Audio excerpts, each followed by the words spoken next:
RS brothers లో ఆషాఢం KG sale మళ్ళీ మొదలైంది. మరెన్నో క్రేజీ ఆఫర్స్ ఖైదు చేయండి ఆర్ఎస్ బ్రదర్స్.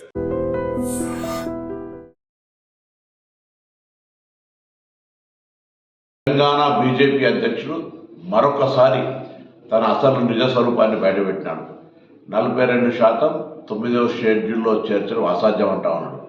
ఇది సాధ్యమే. ఇది గతంలో జరిగింది పక్క తమిళనాడు రాష్ట్రంలో.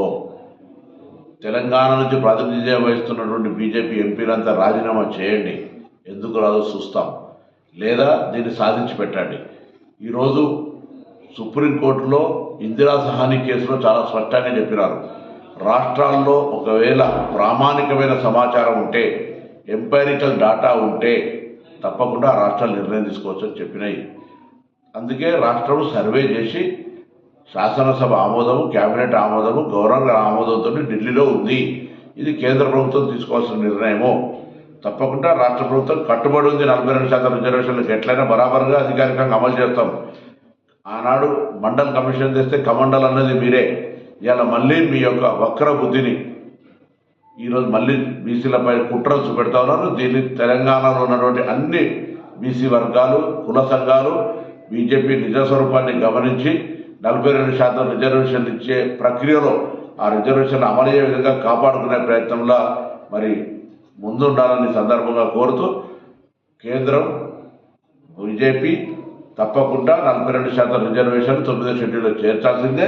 ఈడబ్ల్యూఎస్ కేసులో గతంలో కూడా ది జనహిత అభియాన్ కేసులో కూడా ఈడబ్ల్యూఎస్ సందర్భంగా చాలా స్పష్టంగా చెప్పింది. ఎప్పుడైతే 50% క్యాప్ ఉందో ఈడబ్ల్యూఎస్ ఇచ్చినప్పుడు క్యాప్ వెళ్ళిపోయింది.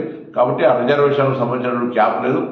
రాష్ట్రాల ప్రామాణిక నివేదికల ప్రకారంగా, సమాచారం ప్రకారంగా చేసుకునే హక్కు సుప్రీంకోర్టులో ఉంది. కాబట్టి ప్రజలను మభ్యపెడుతుంది మీరు.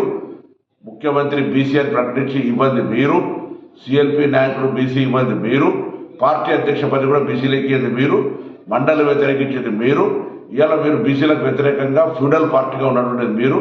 తప్పకుండా సామాజిక న్యాయంతో పాటుగా ఇవాళ మా ముఖ్యమంత్రి రెడ్డి అయితే BC PCC president, SC deputy ముఖ్యమంత్రి. ఇట్లా మా దగ్గర ఒక సామాజిక న్యాయం ఉంటుంది, మీ దగ్గర అసాధ్యం.